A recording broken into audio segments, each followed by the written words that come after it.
cerai dia dapat, nikmat cerai dia dapat. Jadi kita buat ibadat. Sudah tentu akhlak dia. Kita kat Mekah, hati kita bersih tu kan. Mak bapak kita pada tempat yang sewajarnya. Semata-mata kerana kasih sayang Allah Subhanahu wa taala.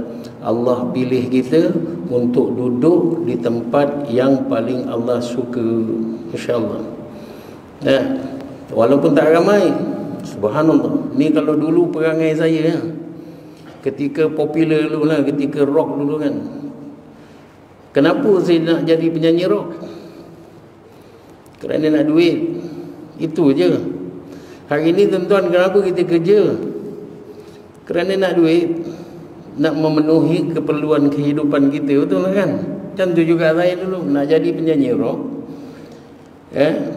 kerana nakkan duit banyak. Itu dia. Itu dia, big boss datang lah. Subhanallah. Sedang. Assalamualaikum. Allah. Palestin, insyaAllah. Ya, tuan-tuan kan, apa saja yang kita buat kat dunia ni, subhanallah, semuanya kerana duit. Saya nak jadi penyanyi rock kerana nak duit. Kenapa pula saya nak jadi recording artist, nak jadi penyanyi rock? Dan ketika itu pula rock sedang subur, rock sedang berkembang. Kita tengok pula gaya hidup artis ni begini begitu, jadi kita pun terkesan, kita pun nak jadi artis. Dalam arti kata lain, subhanallah, nak jadi penyanyi rock, nak jadi recording artis supaya kita dapat banyak duit.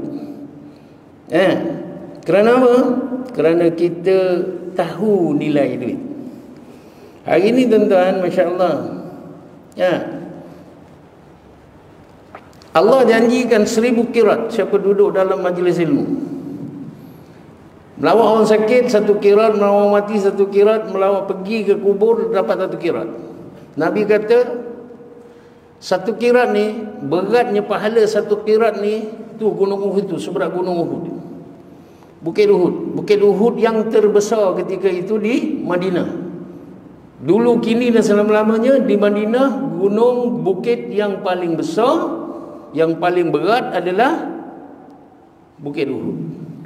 Seandainya Gunung Everest, gunung yang terbesar di dunia, gunung yang tertinggi, gunung yang terberat sekali di dunia, berada di Madinah, agak-agak Nabi bagi contoh tak, 1 kirat ni beratnya gunung Everest. Ada tuan? Dalam arti kata lain, Nabi nak bagi tahu sebesar pahala yang sebesar zarah ni sekalipun adalah lebih baik daripada dunia dan segala isinya. Jadi itu. Duduk majlis ilmu 1000 kirat, tapi kenapa tak ramai orang? Katalah Ustaz Dan hari ni buat apa? Buat pengumuman. Siapa yang datang ke majlis ilmu pada malam hari Minggu, malam Isnin ini, Ijam Medicine akan nak bagi ceramah. Kan? Setiap jemaah yang hadir akan dibagi RM1,000. Tuan-tuan, ramai tak orang? Yang balik kampung tu bergegas tuan-tuan. Selalu balik pukul 5-6 petang, pukul 12 dia dah balik daripada kampung dah. Dia pastikan sebelum maghrib dia dah sampai dah ke Putrajaya ni. Betul tak? Kenapa agak-agak? Berdasarkan pengalaman saya, kerana dia tahu nilai duit. Kerana apa dia tahu nilai duit? Kerana itulah yang diusahakan. Sesuatu perkara yang kita usahakan kerana kita nak ambil tahu perkara tu. Dan bila kita dah tahu itu, yang kita kerja gila-gila, kita berusaha keras, tak kira siang malam, semata-mata nak dapat duit. Hari ini, subhanallah tuan-tuan kan, orang dah tak kira dah. Janji aku dapat duit, matlamat menghalalkan cara. Lebih-lebih lagi pula dia seorang kontraktor kelas A pula tu. Subhanallah. Ada satu projek yang dikeluarkan oleh kerajaan, harganya lebih kurang 100 juta. Nilai projek tu 100 juta tuan-tuan. Kita pula kelas A pula, kita pula layak untuk masuk tender. Agak-agak kita masuk lah tuan-tuan. Kita masuk. Pasal kita nampak 100 juta. Ni 100 juta ni mesyuarat dengan semua dengan semua dah staff, dengan accountant, dengan chief engineer, dengan engineer 1 2 3, panggil mesyuarat semua. Projek ni kita kena dapat. Macam mana pun kau orang kena usahakan. Buatlah tender sebaik mungkin, carilah supplier sebaik mungkin yang termurah, yang apa semua janji kita dapat. Kerana 100 juta ni kalau kita dapat, 20 tahun company kita boleh berehat. Tak ada projek pun tak apa, kita kerjakan projek ni selama 20 tahun. Gaji kau dah terbayar, bil-bil semua dah terbayar. Betul tak? Itu usaha siang dan malam, subhanallah. Sehingga kan surah Al-Farabi ni waktu zuhur ni azan lah, Allahu Akbar, Allahu Akbar. Kita tengah mesyuarat, tuan-tuan. Projek 100 juta. Agak-agak macam mana kita dengar nama Allah ataupun Allah menyeru kita datang ke masjid, datang ke surau ataupun solat berjemaah. Waktu dah sampai dah. Kita tengah mesyuarat dengan projek 100 juta. Agak-agak kita berhenti ataupun kita teruskan mesyuarat. Dan ini nak penilaian iman. Kata Allah dalam Al-Quran, innamal mu'minuna alladhina idza dzukirallahu wajilat qulubuhum. Sesungguhnya orang yang beriman ini apabila dia dengar nama Allah, gemetar hatinya, tuan-tuan. Kami dulu main muzik, tuan-tuan, berlatih nak konsert ni. Lagi sebulan nak konsert, berlatih, tuan-tuan. Dengar azan berhenti. Masih ada iman lagi walaupun rockers ada iman. Yalah. Allahumma salli ala Muhammad.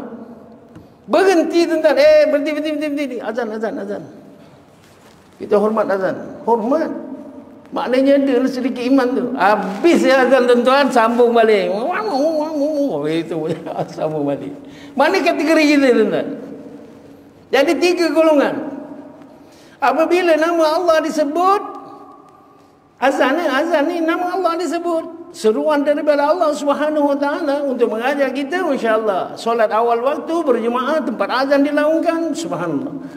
Ketika kita sedang mengerjakan bermusyarat untuk projek 100 juta, di mana kedudukan kita, iman kita ketika itu? Kita teruskan musyarat, habis. Maknanya kita lebih utamakan duit.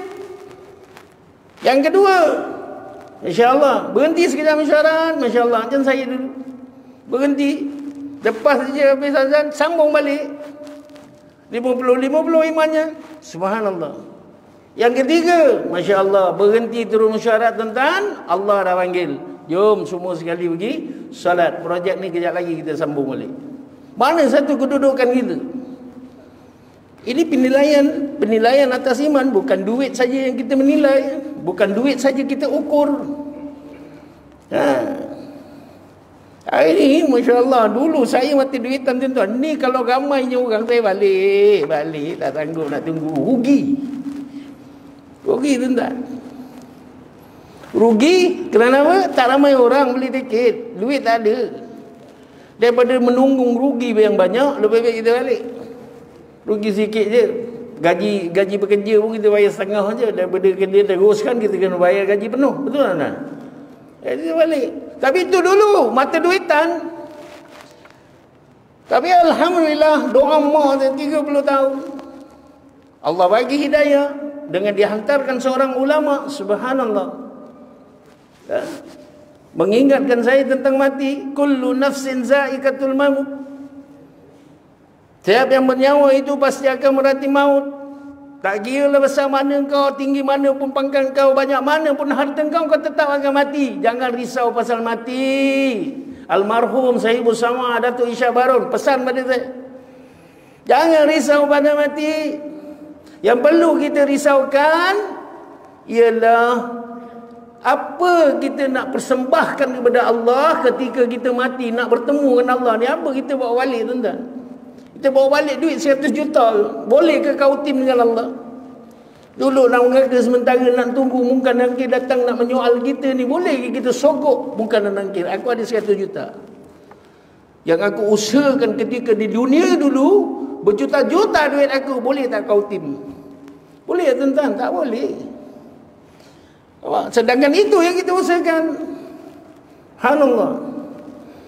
Apabila ulama ini ingatkan saya masa mati, tuan-tuan, Allahumma salli ala Muhammad, baru sedar. Sedar, ya Allah, bilalah nyawa ni akan ditarik oleh Allah SWT. Bila-bila masa saja rahsianya Allah tentang kematian, waktu kita, cara kita mati, bila masa kita mati, subhanallah, dirahsiakan oleh Allah SWT. Jadi tugas kita apa? Untuk membuat persediaan. Ketika hidup dekat dunia, nak buat persediaan kembali besok, kita nak kembali ke akhirat besok ni, nak balik ke alam barzak ni, kita selamat ke tak selamat, tuan-tuan, bergantung kepada di atas perbuatan apa yang kita dah buat dekat dunia. Ya ayyuhalladzina amanu taqullaha wal tanzur nafsum ma qaddamat lighada wattaqullah innallaha khabirum bima ta'malun. Seorang yang beriman, yang bertakwa ini, Masya Allah, dia sentiasa memerhatikan, melihat apa yang telah disediakan untuk dia kembali kepada akhirat. Jadilah orang yang bertakwa, Allah. Dan ini perkara yang saya dapat tadi, tuan-tuan dan puan-puan yang dimuliakan Allah SWT.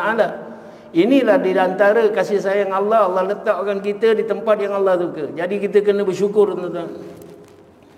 Allah lahirkan kita ni sebagai Islam, percuma je, syukur. Allah bagi kita iman, bagi Islam pakejnya iman, syukur. Tapi Nabi kata iman yang ada pada kamu ini sifatnya berbolak-balik. Nabi tinggalkan doa. Sayangnya Nabi kepada umat akhir zaman ini, dia tinggalkan doa, ya mukallibal qulub sabbit qalbi ala dinik wa ala ta'atik. Ini doa Nabi tinggalkan. Nabi wasiatkan kepada kita, bila wasiat kena amal. Kerana iman ini sifatnya berbolak-balik, macam duit juga. Duit kalau kita tak kerja, tuan-tuan, tak ada duit. Mula pinjam kawan, berhutang lah. Duit boleh lah kan, kita tak ada, kita boleh pinjam kawan, bang, aku ni bulan ni duit kereta tak bayar lah. Overtime tak ada. Kan? Kita hari pula PKP, masak aku moratorium pun tak dapat, kena pinjam duit kawan, tuan-tuan. Tapi iman, kalau kita tak ada usahakan, tuan-tuan, boleh ke pinjam orang iman ni? Tak boleh, tuan-tuan. Iman kena usahakan sendiri. Iman milik kita. Iman tak dapat diwarisi. Itu sikit je lah bagi. Tak boleh buat banyak, nanti lalai. Allahumma salli ala Muhammad. Jadi kena syukur. Allah bagi Islam, iman. Allah dudukkan kita kat sini. Subhanallah. Tuan-tuan, ingat orang yang bersyukur ini hanya sedikit saja. Inilah yang sedikit ni yang akan masuk syurga. Golongan yang bersyukur ini sedikit. Satu ketika apabila Sayyidina Umar bin Al-Khattab sedang bertawaf. Ketika dia jadi khalifah, dia sedang bertawaf. Subhanallah. Apabila dia nak mula tawaf tu, dia dengar ada seorang tua ni, apa tuan-tuan, sedang berdoa. Allahumma salli ala Muhammad.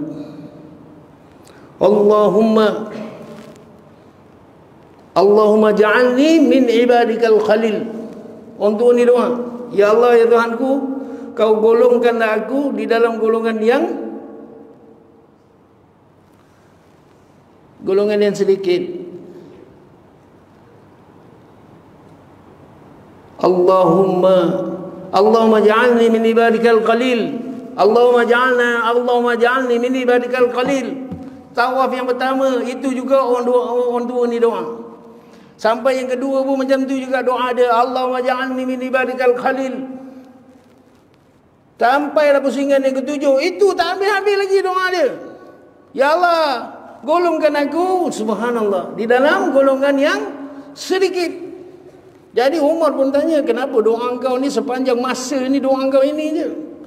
Kali orang tua ni tengok, apalah malam kau jadi khalifah, kau tak dengar ke apa Nabi cakap? wahyu yang diturunkan oleh Allah Subhanahu wa taala kepada Rasulullah sallallahu alaihi wasallam. Dia baca ayat ini, wa qalilum min ibadiyas syakur.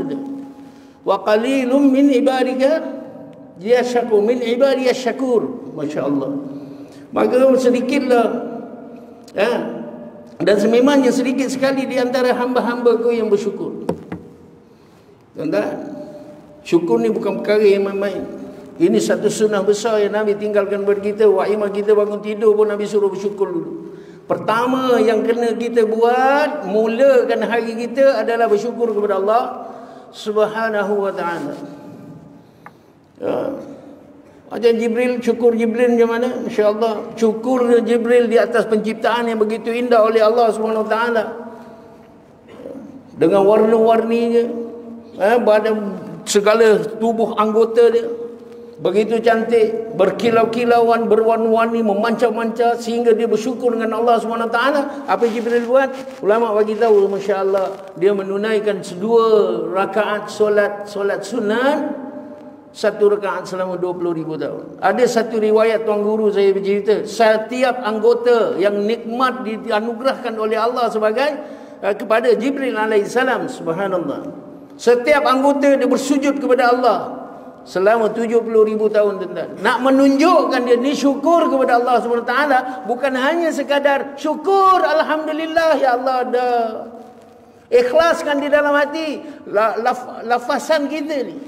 Alhamdulillah, mesti masuk dalam hati, ikhlas, semuanya daripada Allah SWT. Tidak ada perkara yang lain melainkan Allah. Ni syukur, ikhlas. Kalau kita syukur je, tak ada keikhlasan, tak masuk dalam hati ni, tuan-tuan, sementara nak menunjukkan pada orang ni aku bersyukur, dah. Orang bangsa lain, orang bukan Islam, orang kafir pun boleh buat alhamdulillah. Orang Malaysia ramai orang kafir boleh sebut alhamdulillah, tuan-tuan. Tapi tak diterima oleh Allah SWT kerana tak ada kalimah la ilaha illallah Muhammad Rasulullah, tak ada iman dia. Dia bukan Islam, Allah tak terima. Dan syukur ini harus diterjemahkan melalui rukun fi'li, melalui perbuatan. Apa perbuatan yang harus kita lakukan untuk kita membuktikan yang kita ini syukur kepada Allah SWT? Iaitu taat perintah Allah mengikut cara yang telah diajarkan oleh Rasulullah sallallahu alaihi wasallam. Diminta saya ceritakan lagi sekali, tuan-tuan. Saya pergi musim haji tahun yang lepas ni, subhanallah. Musim haji tahun ni, masya-Allah, ramai orang. Terlalu ramai orang, 5 juta lebih. Yang dinyatakan oleh tabung haji 1.8 juta tu yang halal lah. Tak, maksudnya ada visa haji. Itu jumlah dia 1.8 juta. Kan?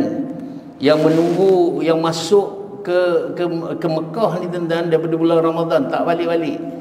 Ini yang ramai. Jumlah keseluruhan lebih kurang 5 juta lebih, tuan-tuan. Ramai. Jadi apabila ramai orang di Mekah ni, tuan-tuan, masya-Allah, kita nak pergi masjid, kena awal 2 jam awal kita nak pergi masjid. Cuaca dekat luar, tuan-tuan, subhanallah, 43 darjah Celsius. 45, 43, 45, dia main-main macam tu je. Subhanallah, panasnya ya Rabbi. Kalau kita nak tempat yang selesa, ada aircon, ada kapet, tuan-tuan, kena pergi 2 jam awal ke masjid. Jadi hari tu hati ni nak pergi masjid je, tuan-tuan. Tak kira panas ke apa ke, hati ni nak pergi masjid. Pergilah saya awal, daripada subuh tu balik kejap sarapan, lepas tu mengaji sekejap ke debu, sampai waktu zuhur, pergi zuhur, lepas tu perut pula lapar pula nak makan, kena pergi balik hotel. Balik hotel nak makan, hotel tak jauh, Wakaf Husin je dekat sebelah Mira Hajiat tu, lebih kurang 150 meter je. Lepas makan tu, tuan-tuan, hati tu memberontak nak pergi ke masjid lagi. Pukul 1 lebih tu saya pergi masjid. Asar cepat, 3 lebih dah ada asar dah. Pasal dia siang panjang, subhanallah. Pasal waktu panas kan. Waktu panas. Jadi pergi-pergi, sedar tak sedar, tuan-tuan, saya buat solat 2 rakaat. Sedar tak sedar, sebenarnya saya sedang duduk bersebelahan dengan satu orang tua, umurnya lebih kurang 70 tahun. Saya pandangan macam tu lah, lebih kurang 70 tahun. Mungkin lebih, mungkin kurang. Sedang apa, tuan-tuan? Sedang mengangkat tangan, berdoa, menangis-nangis. Lepas tu sekejap itu, Dia berhenti berdoa, dia berdiri 2 rakaat solat sunat. Lepas tu dia duduk balik, dah habis bagi salam tuan-tuan, dia angkat tangan, dia berdoa lagi. Berdoa menangis. Subhanallah. Nangis yang sungguh-sungguh. Kita boleh tahu orang nangis okey tak okey, betul tak betul. Nangis yang sungguh-sungguh. Lepas tu sekejap lagi kan, tak lama tu dia berdiri lagi 2 rakaat, dah habis bagi salam, dia doa lagi, menangis lagi. Agak-agak kalau kita tuan-tuan buatlah perkara macam tu, agak-agak boleh bertahan berapa lama. Ini satu keajaiban daripada Allah. Allah bagi kepada saya peristiwa ini, masya-Allah. Perkara yang boleh dimanfaatkan dalam hidup saya. Hari ini sebab saya nak kongsi dengan tuan-tuan. Agak-agak berapa lama kita boleh buat macam tu? 2 rakaat doa menangis, 2 rakaat doa menangis. Berapa lama tuan-tuan? Lepas asar balik ya tak? Ya, dia sampai isyak tuan-tuan untuk ni. Maintain, momentum dia tu maintain. 2 rakaat doa nangis. Ustaz, subhanallah. Saya sampai nak terbuang air kecil ni, nak kencing tuan-tuan. Subhanallah, sampai berdoa dengan Allah. Ya Allah, kau tahanlah kencing aku ni sikit ya Allah. Ini semua engkau nak anugerahkan aku sesuatu ni, cerita ni yang boleh aku manfaatkan dalam hidup aku ya Allah. Dengan hadirnya orang tua ini, subhanallah. Saya doa dengan Allah. Akhirnya alhamdulillah doa makbul. Saya tak ingat pasal kencing dah. Saya tunggu selepas asar, solat asar dia macam tu juga. Lepas isyak macam tu, lepas maghrib, lepas isyak dia nak balik. Anak dia dah tunggu. Saya tengoklah kelibat anak dia ni macam anak dia ni tunggu bapa dia. Allahumma salli ala Muhammad. Seorang tua umur lebih kurang 70 tahun tapi fizikalnya sangat sihat. Mampu buat 2 rakaat doa, 2 rakaat doa sampai waktu isyak. Jadi bila dia nak balik tu, saya tangan dia, "Pakcik, saya minta maaf nak kena tahan pakcik sekejap." Pakcik sedar tak? Yang saya ni sebelum asar lagi dah duduk sebelah pakcik, melihatkan pelakuan pakcik. Saya mengaji kat sebelah pakcik, tak tahu sampai berapa juzuk saya mengaji. Nak menunggu cerita daripada pakcik. Inilah masanya saya nak dengar cerita daripada pakcik. Kenapa pakcik 2 rakaat doa menangis? InsyaAllah. Lalu dia pun duduk berdepan dengan saya. Sebenarnya pakcik ni minta kepada Allah SWT menjadi tetamu dia, nak menunaikan fardu haji ni 15 tahun saya pakcik minta. Allah tak pilih juga jadi tetamu dia. Allah tak pilih juga untuk saya tunaikan fardu haji. 15 tahun nak, duit dah ada dah. Duit yang dikumpulkan selama dia bekerja, dia pencen, ada duit dah untuk dia dengan isteri dia untuk menunaikan fardu haji. Confirm boleh pergi. Tapi 15 tahun berdoa, pergi masjid, berdoa, bertaubat dengan Allah Subhanahu wa taala. Tak juga Allah pilih, dia tak kata tabung haji, tak pilih dia. Tak terima rayuan dia, dia tak pilih, dia cakap tabung haji tuan-tuan, dia cakap Allah Subhanahu wa taala tak izinkan dia. Subhanallah. Ini satu orang yang bergantung harap kepada Allah Subhanahu wa taala. Allah saja yang disebut, subhanallah. Jadi masya-Allah, bila satu hari dia pergi masjid, ni hikmahnya masjid tuan-tuan, subhanallah. Saya pergi satu masjid, satu orang ustaz ini membacakan sepotong hadis yang disabdakan oleh Rasulullah sallallahu alaihi wasallam. Yakin dia dengan kata-kata Rasulullah. Jadi tuan-tuan dengar hadis ni baik-baik. Saya matan hadisnya saya tak dapat, tapi insya-Allah saya masih lagi ingat lagi maksud hadis itu. Sabda Rasulullah sallallahu alaihi wasallam, mafhumnya, bersegeralah kamu sedekah. Kerana sedekah ini, kerana bala bencana tidak mampu untuk mendahului sedekah. Belilah kesulitanmu dengan sedekah. Ubatilah penyakitmu dengan sedekah. Sesungguhnya sedekah ini mempunyai 70 keajaiban, dapat mengelakkan 70 jenis bala bencana. Yang paling ringan penyakit sopak dan taun. Subhanallah. Tuan-tuan, belilah kesulitanmu dengan sedekah, ubati penyakitmu dengan sedekah. Dia pegang hadis ni tuan-tuan.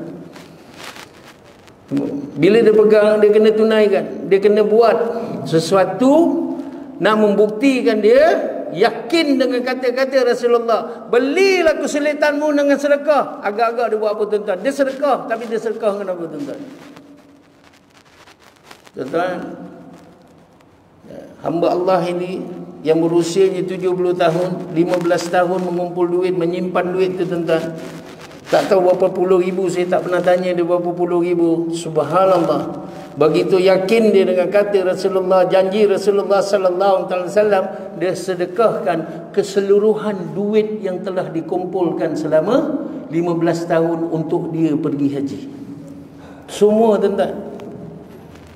Sedar tak sedar tahu tu duit tu dah habis dah. Oh, ke ma'atafiz, madrasah lah, ke rumah-rumah anak yatim, siapa saja yang perlukan, siapa yang susah pantang dengar, dia akan sedekah. Kerana apa tuan-tuan? Kerana yakin dengan kata-kata Rasulullah sallallahu alaihi wasallam. Satu hari, subhanallah, dapat jemputan pergi haji. Ini asbab apa? Dia buat perkara yang Allah suka, Nabi suka, Allah sayang kepada dia, Allah pilih dia menjadi Duyufur Rahman, menjadi tetamu Allah. Bukan dia berdua, dia dengan isteri je tuan-tuan. Apabila dia melakukan perkara yang Allah suka, Nabi suka, Allah redakan dia, Allah pilih keseluruhan ahli keluarga dia tuan-tuan. Dan dia pun tak tahu daripada mana, siapa sponsor untuk seluruh ahli keluarga dia. Sampai sekarang dia tak tahu tuan-tuan. Ajib Allah. Janji kita nak melakukan perkara yang Allah suka, Nabi suka je tuan-tuan, Allah akan pilih. وَمَنْ يَتَّقِ اللَّهَ يَجْعَلْ لَهُ مَخْرَجًا وَيَرْزُقْهُ مِنْ حَيْثُ لَا يَحْتَسِبُ. Jika kamu bertakwa dengan aku akan bagi jalan keluar dan aku bagi rezeki dengan jalan yang kamu tidak sangka. Tuan-tuan, ni dia. 10 orang adik keluarga dia semua tuan-tuan dapat pergi haji, dia tak tahu. Jadi Pak Haji tu cakap apa nak? Yang anak tengok ni, Pak Haji solat 2 rakaat, angkat tangan, berdoa kepada Allah SWT sambil menangis, nak menunjukkan Pak Cik ni bersyukur. Bukannya Pak Cik sedih, kecewa. Kerana Pak Cik nak bersyukur dengan Allah SWT kerana kurniaan anugerah yang Allah bagikan kepada Pak Cik dan seluruh ahli keluarga Pak Cik. Tuan-tuan, ni saya ingat tak ada lagi dah manusia macam ni tuan-tuan. Ingat pada zaman sahabat, para tabi'in, Masya Allah. Rupa-rupanya zaman sekarang pun ada orang macam tu tuan-tuan. Nak menzahirkan dia bersyukur kepada Allah SWT. Buktinya itulah dia. Dia mentaati segala apa yang Nabi cakap. Subhanallah, dia buat tuan-tuan. Subhanallah. Inilah di antara perkara-perkara, Masya Allah, cerita-cerita macam ni tuan-tuan harus kita hayati sungguh-sungguh. Berdoa kepada Allah SWT. Mudah-mudahan cerita yang kita terima hari ini tuan-tuan, subhanallah, yang baik-baik ni kita jadikan contoh tauladan, kita dapat amalkan. Itu pun kita kena bersyukur kepada Allah Subhanahu taala. Ini tahap syukur orang tuan-tuan. Sebab hari ini tuan-tuan, Allahumma salli ala Muhammad, segala anugerah Allah, apa yang anugerahkan Allah kepada kita. Lebih-lebih lagi hari ini orang bagi, Allah bagi kita Islam, Allah bagi kita iman, ini nak kena jaga. Dan iman ini harus kita usahakan lagi dan lagi dan lagi dan lagi, supaya apa? Masya Allah, hidup kita ini diatur oleh Allah Subhanahu Wa Taala. Hanya orang yang beriman saja Allah akan atur hidupnya yang sebaik mungkin. Subhanallah. Apa perkara yang Allah bagi dia tak faham, tapi subhanallah dia dapat redha Allah Subhanahu Wa Taala. Dia pun meredai apa segala yang Allah bagi dia, sama ada perkara yang dia suka ataupun dia tak suka. Inilah sifat hamba. Hamba ni tuan-tuan, Masya Allah, dia kena taat. Taat memang perkara yang kita suka tu, nak buat memang kita taat tak. Seorang hamba yang betul-betul wa ibadur rahman, kan? Wa ibadur rahman alladzina yumshi yamshu, Masya Allah. Lupa dah ayat tu, tiba pula lupa. Allahumma salli ala Muhammad. Wa ibadur rahmanil ladzina yamshuna 'alal ardi hauna. Sifat seorang hamba ni apa? Masya Allah, di jalan di muka bumi Allah ini dengan rendah hati dia. Subhanallah. Tunduk dia, reda, Masya Allah. Orang datang, orang jahil kepada dia, Masya Allah, mengutuk dia ke apa ke, cakap apa, buat apa dengan dia, tak apalah, dia cakap, Masya Allah. Nak membuktikan dia bersyukur kepada Allah Subhanahu Wa Taala dengan anugerah, Masya Allah. Iman, Masya Allah. Walaupun senipis kulit bawang pun, Masya Allah, Walaupun iman sebesar zarah tuan-tuan, masya-Allah, akan diganjarkan oleh Allah dengan syurga yang besarnya 10 kali ganda besar dunia. Masya-Allah. Ini ulama Datuk Isya Barum ni pesankan dia, masya-Allah. Walaupun sebesar zarah, dosa kau bawa balik, kau tetap akan diazab oleh Allah SWT. Dah habis dosa sebesar zarah ni dihukum dalam neraka, subhanallah, dikeluarkan, dah bersih dah. Tapi lagi ada inspection lagi, tuan-tuan. Malaikat akan tengok pada diri kita ni ada tak iman, masya-Allah. Lalu dilaporkan kepada Allah SWT, ada ya Allah, walaupun sebesar zarah iman yang ada pada kita ketika itu, kita tetap akan dimasukkan dalam syurga, kekal ke dalam syurga. Ya, sebab iman ini tuan-tuan harus kita ukur hari-hari. Bukan duit je kita ukur. Kita ukur duit je dah. Tengok main bank gaji tak masuk tepuk dahi. Tuan-tuan. Allahumma salli ala Muhammad. Soal iman ini bukan soal main-main. Kita kena usahakan hari-hari iman.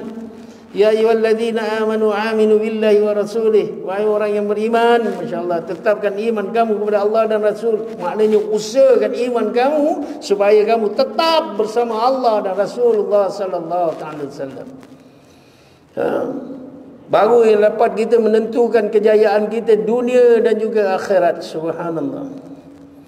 Tapi kadang-kadang orang tak faham dunia. Ya. Benar tak kita, masya-Allah, timbang-timbang iman lah.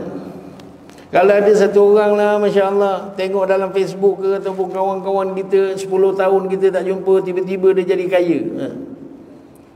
Yang duduk Putrajaya dulu pakai kereta Honda je, sekali 10 tahun dia menghilang daripada Putrajaya ni. Usaha jadi kaya dia, bawa balik ke Putrajaya ni kereta Ferrari, tuan-tuan. Kita kawan lama dia, tuan-tuan. Agak-agak kita pergi jumpa dia tak?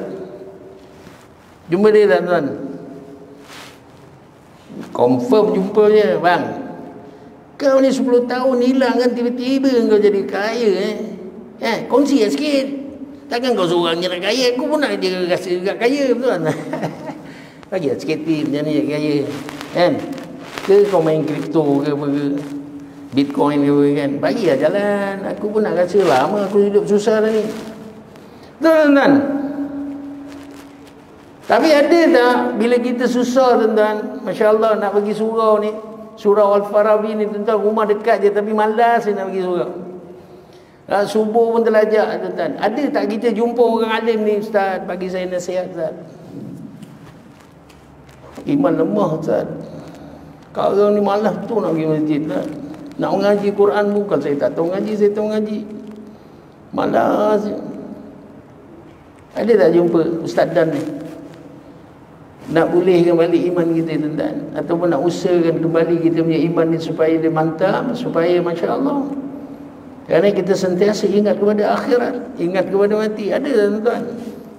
Ini selalu persoalan yang saya tanya kepada diri saya. Agak-agak iman lemah je saya jumpa.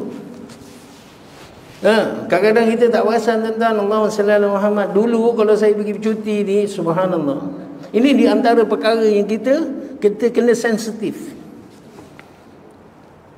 Sama ada kita ni disayangi oleh Allah Subhanahu Wa Taala ataupun tidak. Tuan-tuan, ni perkara penting. Dah akhir zaman dah ni, subhanallah. Perang dah meletus satu. Duk sibuk nak boikot tu, boikot. Yalah, boikot lah. Tapi apa boikot yang paling penting sekali, tuan-tuan? Boikot yang paling penting je, jangan ikut hidup cara Yahudi itu je. Fikir Yahudi jangan diikut, kan? Pakaian Yahudi jangan diikut. Boleh ke pakaian Yahudi kita tak ikut? Pakai seluar Levi's macam mana? Allahumma salli ala Muhammad. Ni yang paling contoh, tuan-tuan, bagi kita pergi cuti lah. Ini saya amati, tuan-tuan. Dalam setiap langkah saya ni, saya perhatikan Allah ni sayang aku ke tidak. Dalam setiap langkah kita pergi mana, bawa imam kita pergi cuti. Cuti pergi Langkawi lah kata. Kita pergi cari cuti dengan keluarga, kita tak kenal dengan orang kat sana. Tapi tuan-tuan, kita perhatikan siapa yang hadir di dalam hidup kita ketika kita bercuti tu. Sama ada orang yang hadir tu, sama ada orang kenal ke tak kenal ke, Kan? Yang ingatkan kita kepada Allah Subhanahu wa taala ataupun melarangkan kita. Jumpa kawan lama ulang langkawi je tak? Kan? Ini apa, bebas cukai macam ni. Bebas cukai macam pulau ni bro. Ya. Jom malam ni pergi karaoke. Ya tak? Kadang-kadang dia juga macam tu. Kan? Pergi karaoke, ya. Mendekatkan kita kepada Allah ke menjauhkan kita kepada Allah? Tuan-tuan, saya selalu ingat ni bapak saya punya cakap kan. Mana-mana pun saya bawa cerita ni. Jam, apa hakikat pahala, apa hakikat dosa. Ni pesanan bapak saya. Sebelum dia meninggal dunia, tuan-tuan, saya sempat belajar dengan dia. Inilah kata-kata hikmah yang selalu saya dengar daripada mulut dia. Apakah hakikat pahala, apa hakikat dosa? Hakikat pahala ni jam apabila redakan Allah, redakan kau. Di dalam reda Allah itu semua ada. Apa yang kau minta selama hari ni, kau nak syurga, kau nak pahala, kau nak gembira, kau nak senang, kau nak tenang, semua di dalam reda Allah. Jadi minta reda Allah dalam setiap kebaikan yang kau buat. Doa minta reda Allah. Ya Allah, aku pergi kerja hari ni, ya Allah, untuk mendapat keredaan kau, ya Allah.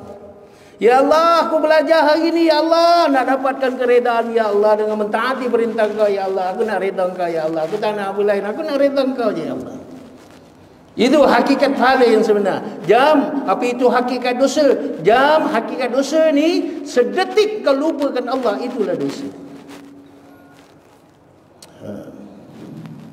Ya, tuan-tuan.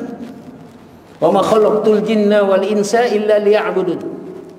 Tuan-tuan, ini kata-kata yang keras yang saya harus masukkan dalam kepala saya supaya motivate diri saya ini supaya sentiasa duduk dalam suasana yang Allah suka, Nabi suka.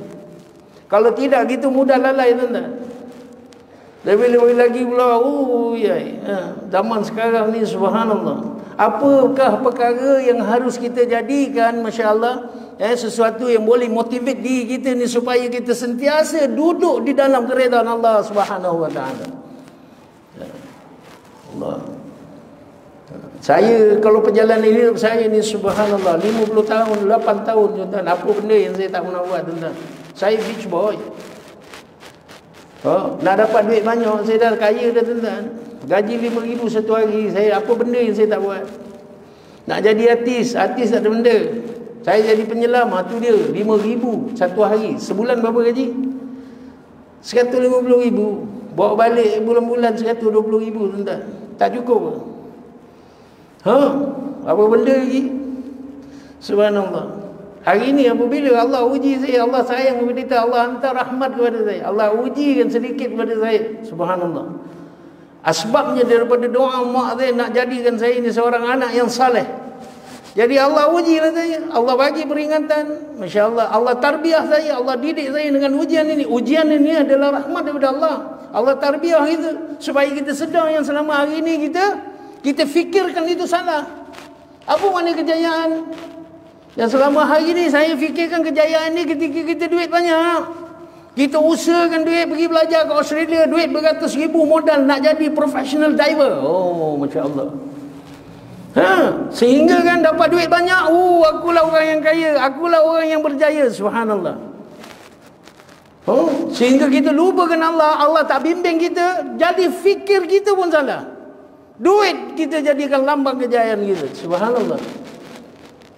Kita hidup tak pernah nak berpandukan pada Al-Quran, sedangkan Nabi, subhanallah, tinggalkan kita Al-Quran.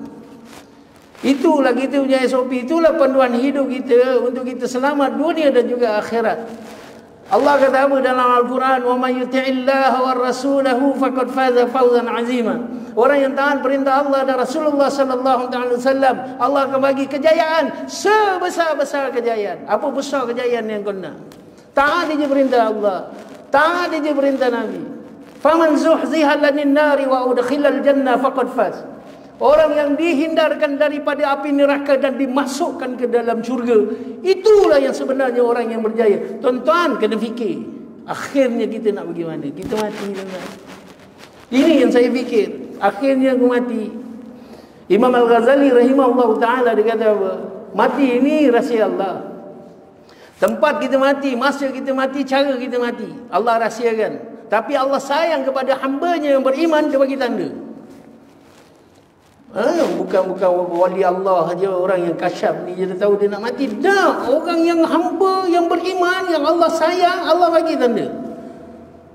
Contohnya daripada kata-kata Imam Al-Ghazali rahimahullah ta'ala, dia kata apa? Lihatlah orang yang berada di sekeliling kamu. Umpamanya, yang sekolah sama dengan kamu, yang membesar sama dengan kamu, yang kerja satu pejabat berbelas tahun dengan kamu, kalau orang ini nyawanya dah diambil oleh Allah Subhanahu Wa Taala, tunggulah giliran kamu. Gigi dah banyak gugur ni, banyak gugur dah, janggut tengok dah putih dah. Itu semua tanda tu. Kawan-kawan ramai dah mati tuan-tuan.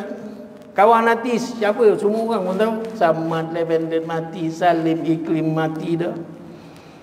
Jauh lagi, Syamrin fotograf mati, pemain gitar saya pun seorang dah mati. Itu apa tanda tuan-tuan? Itulah tanda kasih sayang Allah, suruh kita beringat. Boleh usahakan duit, tak ada masalah, kerana duit tu pun penting. Kerana kita hidup dekat dunia, kita perlukan duit. Transaksinya adalah duit. Nak beli mineral water pun pakai duit. Sekolah, yuran sekolah anak pun pakai duit. Nak pergi masjid ni, naik motor, naik kereta pun pakai duit. Nak isi minyak, betul tak? Usahakan duit tu penting. Kerjalah. Nabi pun suruh kerja, cari rezeki, subhanallah, berusaha. Usahakan iman lagilah penting. Saya benda ni saya cakap je tuan-tuan. Usahakan iman penting tak? Penting, lagilah penting. Kerana apa? Tu syarat pertama nak masuk syurga ni, iman. Kena jadi orang beriman. Tak jadi orang beriman, jangan haraplah. Masa bila iman kita ini diganggu gugat tuan-tuan? Iman kita diganggu gugat ni masa bila tuan-tuan? Nak menentukan sama ada kita ni beriman ataupun tak beriman. Maknanya sama ada kita ni selamat ataupun tak selamat dekat akhirat dia. Masa bila tuan-tuan? Sakaratul maut. Sakaratul maut tuan-tuan. Itulah dia punya persimpangan dia. Sama ada kita berjaya ataupun tak berjaya. Tuan-tuan, ni satu cerita lagi, tak apa saya bagi. Tulis tak Kadang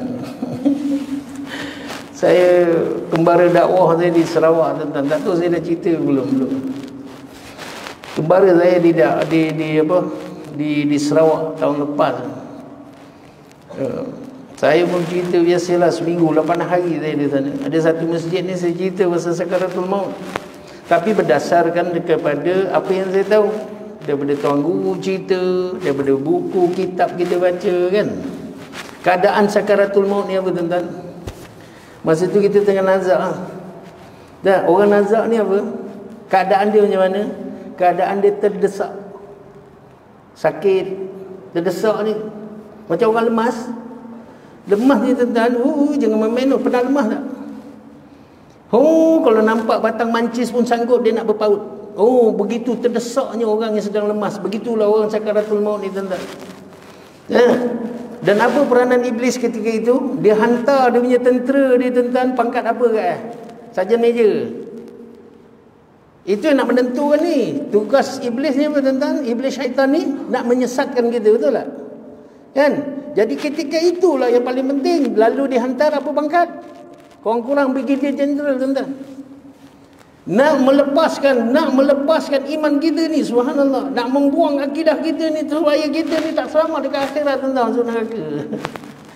Jadi dia buat apa? Macam-macam dakwah dia akan buat. Yang satu, dia akan menjelma, dijelmakan orang yang paling kita sayang. Saya cerita benda ni, subhanallah. Habis je ceramah tuan-tuan, datang seorang hamba Allah, subhanallah, yang menghadapi betul-betul sakaratul maut. Ketika COVID-19, dia mengalami COVID-19. Satu keluarga tuan-tuan mati tuan-tuan. 3 ada seorang aja. Sahabat kepada sahabat saya ni. Seluruh keluarga dia mati tuan-tuan. Mak mertua, bapak mertua, adik ipar 2, subhanallah, dengan anak dia semua mati. Dia seorang je hidup. Betul yang apa yang abang cerita tu bang. Ketika saya menghadapi itu sakaratul maut tuan-tuan, tapi Allah bagi saya nyawa yang kedua. 2 kali dia ditidurkan. Yang kedua tu subhanallah, itulah satu peristiwa yang dia tak akan lupakan sampai matilah, yang menjadi panduan hidup dia. Apa yang berlaku tuan-tuan? Iblis ini menjelma anak yang paling dia sayang, anak yang paling tua sekali. Anak yang paling tua ni datang apa? Jelmaan iblis ini tuan-tuan, subhanallah. Dia datang, "Daddy, kita orang sekarang ni semuanya tengah happy, Daddy. Kita orang gembira, Daddy. Kita orang nak masuk syurga, Daddy. Marilah Daddy, kita masuk Kristian sama-sama." Tuan-tuan, agak-agak kita boleh bertahan tak tuan-tuan? Ketika kita sedang terdesak ini, boleh tak kita bertahankan iman kita? La ilaha illallah Muhammadur Rasulullah. Boleh tak tuan-tuan? Kalau kita tidak pernah nak mengusahakan iman kita, nak memantapkan iman kita, nak memadukan iman kita tuan-tuan, itulah tempat terjerumus, tenang kita tergolek tuan-tuan. Dan akhirnya kita tak berjaya ke akhirat. Ya, ini saat yang paling penting. Jadi tuan-tuan yang dimuliakan Allah SWT, subhanallah, boleh usahakan duit, tak ada masalah, usahalah. Memang itu pun perintah Allah, perintah Nabi, kan? Tapi soalannya, di antara usahakan iman, usahakan duit, mana kita nak usahakan dulu? Ini yang penting. Ini saya belajar tuan-tuan. Ini yang saya belajar, saya kongsi kepada tuan-tuan. Mana kita nak usahakan dulu? Contoh, kalau kita usahakan duit dulu, apa berlaku tuan-tuan? Kita akan nampak nilai duit. Lalu kita bertuhankan duit, kerana duit inilah segala-galanya. Itu faham kita. Padahal kita bersungguh-sungguh siang malam kerja, belajar tinggi-tinggi kerana kita nakkan duit. Kerana duit inilah punca kegembiraan aku, kebahagiaan aku, ketenangan aku, dan segala-gala apa yang aku suka, aku boleh beli dengan duit. Jadi kita bertuhankan duit. Betul tak? Kita nampak nilai duit pasal kita usahakan duit. Lalu apa datang? Satu sifat, matlamat menghalalkan cara. Tak kira duit rasuah ke, duit curi ke, janji aku dapat duit. Betul? Ini berlaku tuan-tuan. Ini memang sifat manusia, memang begitu. Tapi kalau satu orang mengusahakan iman dia tuan-tuan, subhanallah, jadilah dia orang yang beriman. Dia akan jagalah apa saja dalam usaha dia, subhanallah, dia nampak nilai iman ini lebih besar lagi dalam keseluruhan hidupnya. Iman inilah yang paling penting tuan-tuan. Kerana dia tahu, bila aku mati besok, aku tak bawa kereta, Allah tak marah. Tak bawa kereta Lamborghini Ferrari aku, Allah tak marah. Tak bawa balik gelang emas yang aku bagi hadiahkan pada rumah aku, tak marah. Rumah banglo, Allah tak marah. Tapi kalau bawa balik, tak bawa balik iman tuan-tuan, ini masalah besar. Dia faham? Fahamnya begitu, subhanallah. Kerana iman ini mendorong dia kepada kebaikan. Menukar fikir dia, subhanallah. Daripada dulu kejayaan ini bergantung kepada duit, subhanallah. Hari ini dah taat perintah Allah, dan perintah Allah ini kita mengikut cara Rasulullah sallallahu alaihi wasallam. Inilah orang yang berjaya, subhanallah. Sebab anak-anak yang muda, masya-Allah, anak kita ni anak yang berjaya. Apa dia? Agama dulu tuan-tuan. Bagi dia iman, macam mana Nabi terapkan iman kepada para sahabat. Selama berapa tahun tuan-tuan? Sebelum adanya perintah solat lagi, subhanallah, Allah terapkan iman dulu kepada para sahabat dengan mengenal Allah subhanahu wa ta'ala. Itu sebab datangnya awaluddin ma'rifatullah. Awal agama ini mengenal Allah. Jadi anak-anak yang kecil ini tuan-tuan, kenalkan Allah, kenalkan sunnah Rasulullah sallallahu alaihi wasallam. Lepas tu tuan-tuan, dia dah hafal Quran ke, dia dah jadi alim ke, lepas tu nak ambil SPM, nak masuk universiti, jadi doktor, lawyer, pergi. Sekarang ni program pun dah banyak. Allahumma salli ala Muhammad dan kuwafir ini. Setengah. InsyaAllah tuan-tuan. Jadi tuan-tuan, dimiliki Allah subhanahu wa ta'ala, masya-Allah. Dulu saya tak kerti nak bercakap-cakap macam ni tuan. Tapi apabila bercampur dengan orang-orang yang selalu cerita perkara-perkara yang baik ini, hari-hari kita mendengar hadis, masya-Allah, kita rasa terpanggil untuk menyampaikan perkara-perkara yang baik ini kepada orang semua. Semata-mata bukan nak mengajak orang kepada kebaikan. Dah, saya nak jadi baik. Saya nak jadi baik tuan-tuan. Saya nak jadi anak yang soleh. yang boleh mendoakan mak bapak saya sayang mak bapak saya. Dia orang ni lah yang mengajar saya Al-Quran dulu. Saya tak pernah belajar Quran dengan orang lain tuan-tuan, melainkan mak dengan bapak saya. Itulah guru saya yang pertama dan terakhir. Bidang Al-Quran ni lah mak dengan bapak saya ajar. Tarannum, tajwid, fasahah, makhraj huruf, ni semua bapak saya ajar. Jadi saya sayang pada orang tuan-tuan. Diorang bagi saya agama dulu, ajar saya agama tuan-tuan, sampai masa saya nak belajar saya diorang. Apa dia? Jadilah anak yang soleh. Kan Nabi kata kalau anak Adam itu mati, terputus amalannya. Kan? Kecuali 3 perkara. Apa dia? Amal jariah kita. Yang kedua, ilmu yang dimanfaatkan dan ilmu yang manfaat. Dan yang ketiga, doa anak yang soleh. Nabi tak cakap doa anak ada PhD. Tuan-tuan, latih anak dengan agama. Jadikan anak ini orang yang agama tuan-tuan, insya-Allah. Ni kecil-kecil ni amalkan, masya-Allah. Keluarkan anak ini, hafalkan dia Al-Quran, selamat. Besok siapa yang selamat? Bayanglah anak Al-Hafiz 7 keturunan dia boleh masuk syurga tuan-tuan. Bukan kita tak tahu.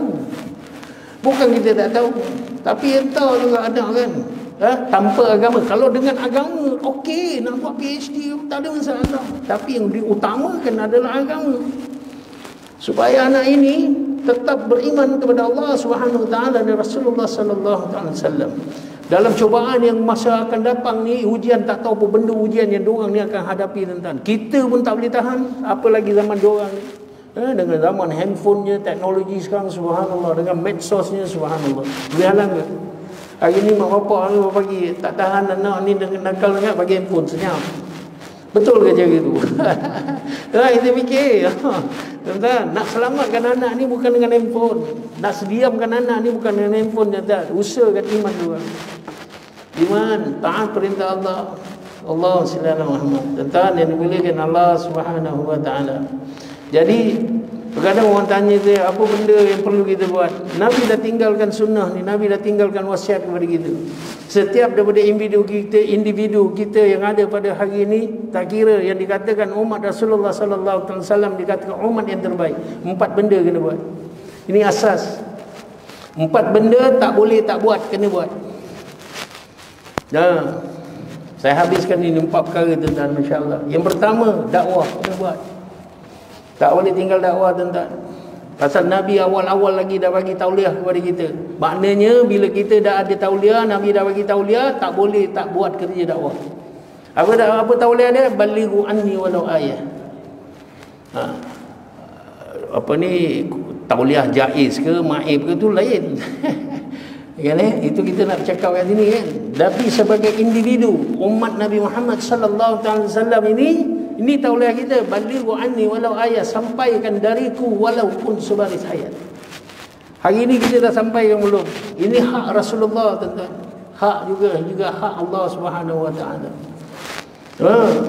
Nabi-nabi lain tak tinggalkan kerja dakwah kepada umat dia, kepada kaum dia tak. Tapi Nabi Muhammad nak kelangsungan kerana kerja-kerja dakwah ini supaya semua dapat menikmati. Kerana hidup yang sebenar-benarnya hidup ini, supaya kita berjaya dunia dan juga akhirat. Inilah kerja dakwah, nak sampai menyampaikan. Dan yang lebih penting, nak islah diri tuan-tuan. Bila kita nak islah diri, kita nak jadi orang yang baik, kita kena fikir benda yang baik, mendengar benda yang baik, cakap benda yang baik, menghidup benda yang baik, memandang benda yang baik, akan membentuk hati yang baik. Jadi nak cakap, mendengar, melihat ni masa bila tuan-tuan benda yang baik? Ketika kita duduk di dalam suasana dakwah, dapat kita kebaikan. Ini duduk suasana dakwah, keluar 3 hari ke, keluar 10 hari ke, keluar 40 hari. Wa'imah apa kaedah dakwah pun buat tentang bila kita duduk dalam dakwah ni, dia automatik kepala ni tune nak buat kerja baik. Nak cakap benda baik, nak mendengar benda yang baik, nak melihat benda yang baik. Automatik dia jadi macam tu tuan-tuan. Jadi di dalam suasana dakwah ini yang membentuk diri kita, tarbiyah diri kita. Kerana bila kita di dalam berdakwah, pasti kita akan cakap benda yang baik. Kerana kita nak jadi orang baik, kena cakap benda yang baik. Dan bercakap ni pula, takkan kita nak cakap dengan dinding. Itu sebab kita keluar pergi gas, bercakap perkara yang baik kepada orang. Mudah-mudahan perkara yang baik itu sampai kepada orang yang mendengarnya, langsung dia reflect, pantul kepada kita kebaikan itu. Betul tak? Bila kita bercakap benda yang baik, tuan-tuan, subhanallah, Allah bagi hidayah lagi, Allah betulkan cara kita fikir selama hari ni. Cara kita fikir. Sebab kadang tu jangan kita sesekali Allah kuasa makhluk tak ada kuasa. Ini sebenarnya latihan, tuan-tuan. Bila kita keluar dakwah, inilah perkataan yang kita latihan. Makhluk tak ada kuasa, Allah saja kuasa. Kerana apa? Nak masukkan Allah dalam hati dengan bercakap benda baik. Kita latih diri nak masukkan Allah dalam hati ni, tuan-tuan. Kena latih la ilaha illallah, la ilaha illallah, la ilaha illallah. Ini perkataan yang kita sebut nak masukkan Allah. Bukan senang, perlukan latihan, tuan-tuan. Ini latihan je. Ketika bila? Ketika kita buat dakwah. Dan kerana dakwah inilah kita jadi umat yang terbaik. Kuntum khaira ummati ukhrijal linnas. Kamu umat Muhammad adalah umat yang terbaik aku lahirkan untuk semua manusia. Kenapa kita jadi yang terbaik? Sambungan daripada ayat itu, ta'muruna bil ma'ruf wa tanhauna 'anil munkar wa tu'minuna billah. Kerana kita mengajak orang kepada kebaikan dan mencegah kepada keburukan. Untuk apa? Untuk kita jadi orang yang beriman. Dan usaha atas iman yang terbaik adalah ketika kita buat dakwah. Duduk dalam suasana dakwah. Subhanallah, kita terima dakwah. Subhanallah. Ini tak ada bila dalam dakwah ini segala semua perkara yang baik yang kita nak cakap, nak fikir, nak dengar, nak memandang untuk membentukkan kita ni hati yang baik. Subhanallah. Itu satu, dakwah kena buat. Pasal Nabi buat dakwah. Hari ni kalau orang tanya kita, kenapa kau solat? Datang orang kafir lah, tuan-tuan. Datang orang bukan Islam, dia kata, kenapa kau kena solat dan puasa? Jawapan dia mudah, tuan-tuan. Kerana Nabi aku solat, Nabi aku puasa. Nak mengagungkan Rasulullah sallallahu alaihi wasallam, tuan-tuan, supaya orang kafir ni memandang kita, subhanallah. Dia betul-betul mengagungkan Nabi dia. Yes, memang betul. Dia lah penyelamat aku besok ke akhirat, ke mahsyar besok. Jadi kita kena agungkan Rasulullah. Jangan kamu berani-berani nak menghina Rasulullah, subhanallah. Seperti yang dilakukan oleh Yahudi sekarang kan, subhanallah. Itu sebab orang Palestin bermati-matian, tuan-tuan. Masya Allah. Jadi tuan-tuan, Allahumma salli ala Muhammad. Dan dulu filosofi ketika saya sekolah dulu, saya buat dakwah, insya-Allah. Di Singapura dulu, di Bengkulen Street, markas di Singapura dulu di Bengkulen Street, subhanallah. Saya tanya, kenapa kita susah-susah kerana agama ni? Keluar, tinggal anak isteri, belanja duit banyak, insya-Allah kan, susah payah. Kenapa? Bang, dia cakap dengan saya, ni saya ingat ni tuan-tuan, 40-50 tahun dulu ni. Sahabat ni cakap dengan saya, bang, kalau kita lah bang, kita selama hari ni kita kerja, duit kita dapatlah kita kumpulkan seperti apa yang kita nak, kita buat rumah. Bertahun ni kita kerja, kumpul duit, dapatlah 250,000. Kan? Lepas tu duit yang ada kita berusaha sekian lama, kita buat rumah. Datang satu orang nak bakar rumah kita, kita marah. Marah tak? Marah tu nak. Kerana apa? Kita sayang rumah tu. Asbab daripada usaha pengorbanan kita ni, berusaha keras siang malam kerja nak buat rumah. Hari ni tuan-tuan, apabila kita mengusahakan agama kita ni, subhanallah, kita mengusahakan iman ni, Islam ini, subhanallah, datang orang nak merobek-robek Islam ini, tuan-tuan, kita marah tak? Kita marah, tuan-tuan. Kerana apa? Kerana kita sayang kepada agama kita. Tuan-tuan, tahu tak satu perkara, satu makhluk yang Allah paling sayang dia? Agama dia. Allah sayang agama dia. Tengok siapa saja yang bawa agama dia, Allah korbankan. Nabi Zakaria apa berlaku? Dia bawa agama, kena belah. Kan? Siapa lagi? Nabi Musa, apa ujian yang dia tak dapat, Allah korbankan. Nabi Isa, Nabi Muhammad sallallahu alaihi wasallam pun kena korbankan juga. Kerana bawa agama dia, tuan-tuan. Kerana itulah kekasih Allah. Nak jadi kekasih Allah, kita hidup ni, tuan-tuan, kena bawa agama kita. Baru datang kasih sayang Allah Subhanahu wa taala. Itu yang pertama, dakwah. Semua umat Nabi Muhammad kena buat dakwah. Tak boleh tidak kena buat dakwah. Pasal tauliah dah dikeluarkan, subhanallah. Walaupun sebaris saya dengan anak isteri kita kat rumah, dengan jiran tetangga kita, subhanallah. Kan? Kalau kita tak mampu nak mengajak orang pergi rumah orang lah, masya-Allah. Tuan-tuan, insya-Allah kita apa? Menunjukkan akhlak yang baik. Tunjukkanlah akhlak Rasulullah sallallahu alaihi wasallam supaya orang mandang bagus ni. Sejak keluar dakwah ni baguslah akhlak dia. Aku nak join lah. Pasal apa?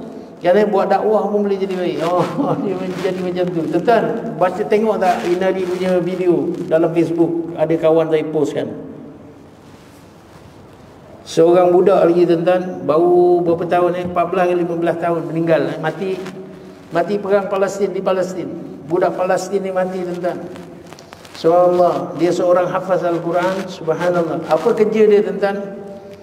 Kawan dia yang hidup ni belai dia tuan-tuan. Tuan-tuan, ni bau kasturi. Anak ini yang mati ni 14-15 tahun ni bau kasturi. Dia ni orang masjid dia kata. Tuan-tuan, setiap waktu dia akan pergi masjid. Bukan dia seorang pergi masjid tuan-tuan, dia akan guna telefon dia telefon semua kawan dia suruh datang masjid. Tiap waktu dia gunakan telefon dia, ajak kawan dia pergi masjid, termasuklah saya. Tiap-tiap waktu dia akan ingatkan saya pergi masjid solat berjemaah. Dia gunakan telefon dia tuan-tuan.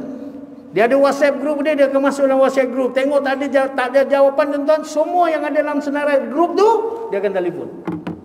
Dan akhirnya dia syahid tuan-tuan. Kawan dia cakap apa? Bau kasturi ni. Tuan-tuan yang melihat ni, saya bau ni kasturi badan. Subhanallah.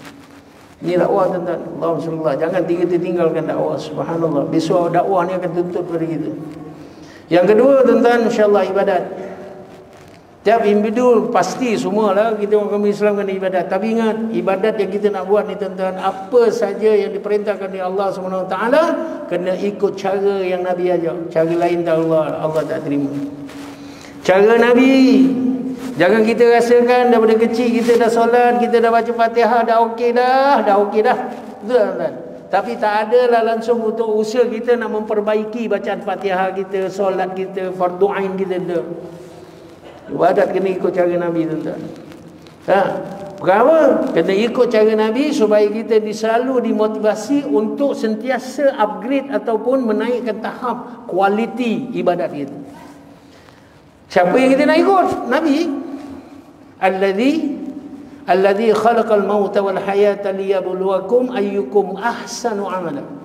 Allah juga yang mentakdirkan mati dan hidup untuk apa? Untuk menguji kamu dan menzahirkan apakah di antara kamu amalnya yang terbaik. Apa yang kita nak tentukan amal kita yang terbaik? Amal yang mengikut cara Rasulullah sallallahu alaihi wasallam. Ibadat kena ikut cara Nabi. Ta'lim wa ta'lum yang ketiga. Ta'lim wa ta'lum. Kena belajar dan mengajar. Siapa ada ilmu, mengajar. Jangan disimpan untuk sendiri. Dah. Kena mengajar. Kerana apa? Itu ada balasan dekat Allah. Dia ilmu yang manfaat. Subhanallah. Yang membantu dia, menolong dia dekat alam barzakh itu. Subhanallah. Dan belajar. Belajar wajib. Apa yang wajib? Belajar fardu ain tuan-tuan. Setiap mukallaf ni kena belajar fardu ain. Apa fardu ain? Fiqh, tauhid, tasawuf. Di tiga kena belajar. Tak boleh tidak. Jangan ilmu engineering je kita belajar, ilmu kedoktoran, ilmu accountancy je kita belajar. Dah, ilmu ni kena belajar, ilmu fiqh. Tak menentukan solat kita ni betul tak caranya, subhanallah. Tauhid itu kita kenal Allah Subhanahu taala, nak membersihkan hati dengan ilmu tasawuf. Nak meletakkan Allah dalam hati yang bersih ini, subhanallah. Allahumma shalli ala Muhammad. Dan khidmat dan yang terakhir khidmat kena ada. Kita khidmat kepada keluarga kita, khidmat kepada mak bapa kita, khidmat kepada jiran kita, khidmat kepada masyarakat sekeliling dan khidmat kepada seluruh umat Nabi Muhammad sallallahu alaihi wasallam. Kena ada himmat tuan-tuan. Ni surau masjid ni. Siapa berani khidmat tengok masjid surau ni bila air tak cantik je, siapa boleh cantikkan? Ada tuan-tuan. Siapa yang rasakan sifat sombong, ada ego, nak buang susah kan? Kadang orang tanya saya, macam mana nak buang sifat ego? Saya senang je saya jawab, pergi cuci bilik air. Cuci tandas. Tuan-tuan guru semua buat macam tu tuan-tuan. Tuan guru Nik Aziz ke, Maulana Ilyas ke, insya-Allah sehingga terpalit najis dekat muka ni. Tak perasan anak murid tengok, tuan guru ni najis. Tuan-tuan, ni nak buang ego ni sombong. Riak ni semua nak buang. Mana dia? Tu khidmat, cuci tandas. Tu sebab jangan kita pandang hina kepada orang yang khidmat di RNR, cuci tandas semua, jangan pandang hina tuan-tuan. Masya-Allah, hikmah dia akan dapat sebesar-besar hikmah anugerah daripada Allah Subhanahu taala orang yang khidmat ini. Contohnya Badrul Munir. Tahu tak Badrul Munir? Dah dengar Badrul Munir tuan-tuan? Budak Malaysia, budak Perak, umur 42 tahun, meninggal, mati depan makam Rasulullah sallallahu alaihi wasallam. Viral satu dunia tuan-tuan, sehingga kan imam-imam besar di seluruh masjid di Jazirah Arab turun ke Madinah. Nak tahu siapa budak ni? Siapa orang ni, apa amal dia sehingga Allah ambil nyawa depan makam Rasulullah sallallahu alaihi wasallam. Dah depan makam Rasulullah hari Jumaat 10 malam terakhir bulan Ramadan. Perfect tuan-tuan. Kerana apa? Ini seorang orang yang khidmat. Dia kalau terms jemaah tabligh ni cakap orang korban. Orang khidmat ni, subhanallah. Dia khidmat berapa? Pada budak-budak mahatafiz, nak pergi luar negara, dia uruskan visa. Ada budak-budak ni masalah diselesaikan. Tuan-tuan guru, ulama-ulama yang ada dekat madrasah, tak kira lah madrasah dia ataupun madrasah luar, ada perlukan pertolongan dia, dia tak pernah kata tidak. Dengan sahabat, dengan saudara mara, dengan sepupu sepapat, adik-beradik, ada masalah, tak pernah kata tidak untuk membantu. Dia akan bantu. Ni khidmat Badrul Munir tuan-tuan. Dan akhirnya apabila mengamalkan sunnah besar Rasulullah tinggal, Rasulullah pun khidmat tuan-tuan, khidmat kepada Bilal 3 hari, Bilal masuk Islam. Sayyidina Ali khidmat kepada ketua perompak, ketua pembunuh tuan-tuan, Abdul Zal Al-Ghifari, subhanallah, 3 hari dia khidmat ketua perompak ni dekat Kota Mekah, subhanallah, masuk Islam. Badrul Munir khidmat kepada ulama, kepada budak-budak mahatafiz, subhanallah. Allah ambil nyawanya depan makam Rasulullah sallallahu alaihi wasallam. Itu sebab jangan sekali-kali kita memandang hina orang yang sedang khidmat. Walaupun dia angkat sampah tuan-tuan, bau busuk. Sampah lalu busuk tuan-tuan, jangan kita tunjukkan. Jangan depan orang. Nanti diorang terasa hati tuan-tuan. Diorang tu khidmat kita. Subhanallah. Ini orang yang baik, orang yang mulia tuan. Itu khidmat ni satu kerja sunnah Rasulullah sallallahu alaihi wasallam. Jadi 4 perkara ni tuan-tuan jangan kita tinggalkan dalam hidup kita untuk mengharungi dunia yang akhir zaman ni yang penuh dengan fitnah ni tuan-tuan. Ni 4 perkara kena buat. Kalau kita Allahumma salli ala Muhammad tu kurang aja tuan-tuan, takut ada masalah. Ni di antara cara untuk kita mengusahakan iman kita. Iman ni penting tuan-tuan. Dia jaga iman. Allah dah bagi iman kepada siap semua mukallaf ini, masya-Allah, kepada kita ni, kita nak kena jaga iman kita. Kan banyak bukan duit, jangan duit saja kita ukur, iman pun kita kena ukur. Allah qad aflahal mu'minun. Ni akhir. Qad aflahal mu'minun, maka berjayalah orang yang beriman. Apa tanda dia? Alladzina hum fi salatihim khashi'un. Solat dia khusyuk. Hari ni kita timbang-timbang solat kita khusyuk ke tidak. Yang kedua, alladzina hum 'anil lagwi mu'ridun. Dia mengelakkan daripada perkataan dan perbuatan yang sia-sia. Kita ukur diri kita ni. Kita bercakap, jumpa dengan kawan ni, cakap apa lalu? Kan? Bila masa-masa lapang kita buat apa tuan-tuan? Adakah perkara yang sia-sia ataupun tidak? Walladzina hum lizakati fa'ilun. Dia suka bersedekah. Orang yang mengusahakan iman dia sehingga dia berjaya menjadi orang yang beriman tuan-tuan dia. Masya-Allah. Dan dia seorang yang menjaga penghormatan dia, jaga akhlak dia, subhanallah. Jadi banyak tanda dalam Al-Quran. Itu kayu pengukur. Sama ada ni kita iman ni kita yang kita usahakan hari ni okey ke tak okey. Subhanallah. Yang paling penting sekali, makam yang paling tinggi kita nak capai adalah hamba Allah Subhanahu wa taala. Seorang hamba ni apa? Tadi surah Al-Furqan ayat 63 kan. Wa ibadur rahman alladzina yamshu alladzina yamshu 'alal ardi hauna. Dia jalan di muka bumi Allah ini dengan tunduk rendah hati tuan-tuan. Walaupun orang jahil datang menutup dia ke apa ke, insya-Allah.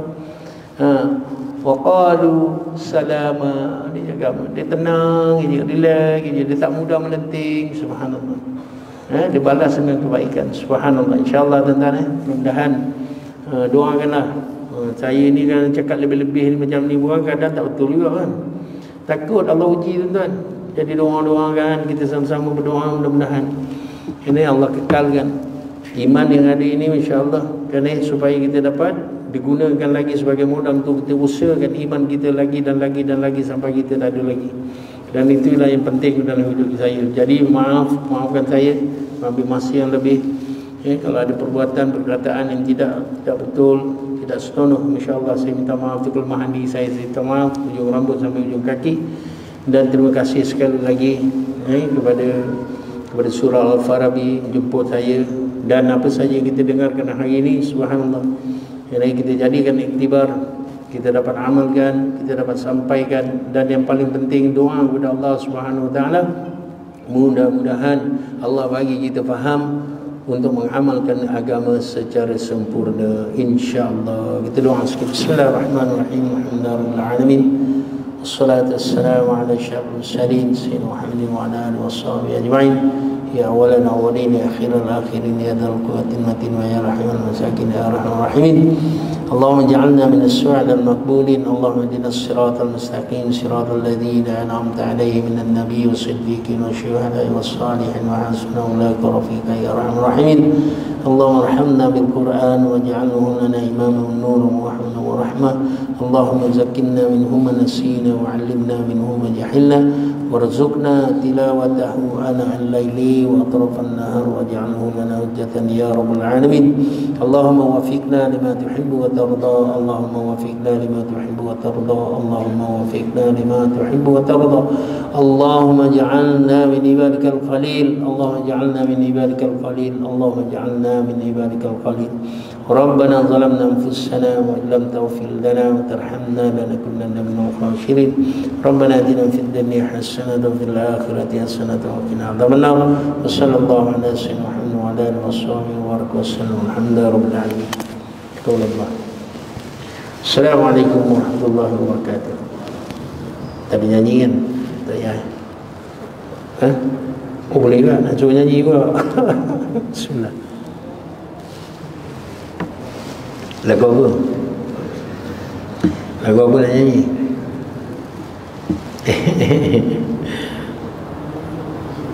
Lagu ni lah pasal Nabi Lihat lagu Nabi.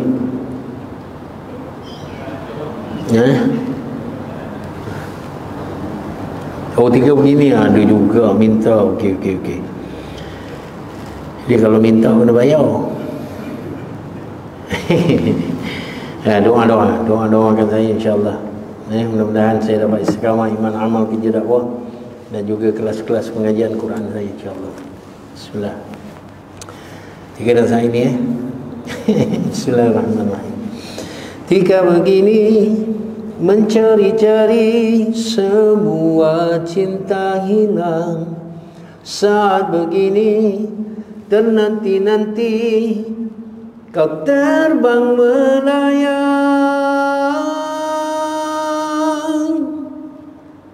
bertanya-tanya iman di dada, mengapa layu jua, bertanya-tanya di ujung waktu dosa yang lalu. Ku harap keampunan walau hanya ku mendekap nikmat Tuhan bersama rindu pengharapan. Saat ini ku insafi, aku kembali. Aku berjanji menjaga hati dan coba terus di jalanmu, walau pedih mencalar. Ku coba sedayaku dengan rahmatmu, ku tetap bahagia. Ketika begini engkau di sisi, ku tak terasa sepi. Saat begini ku padu janji cinta yang satu, tak lagi sendiri. Bersyukurlah atas segala apa yang kita dapatkan, karena semuanya begitu indah. Bersabarlah atas segala musibah yang menghampiri, karena semuanya tak akan lama.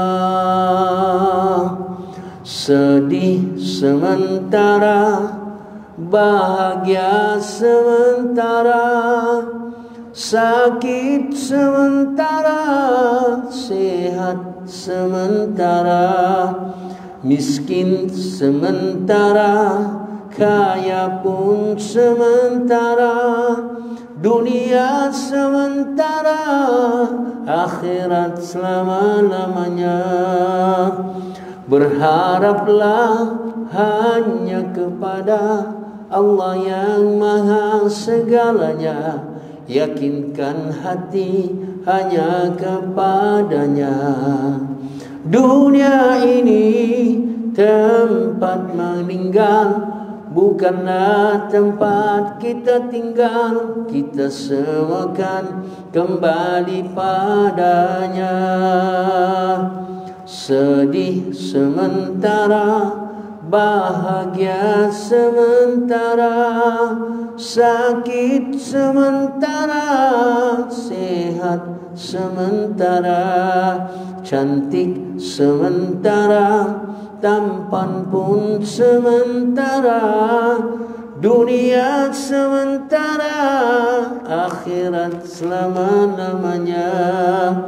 Ferrari sementara, Lamborghini sementara, BMW sementara, Mercedes sementara, rumah banglo sementara, rumah kampung pun sementara, dunia sementara, akhirat selama-lamanya.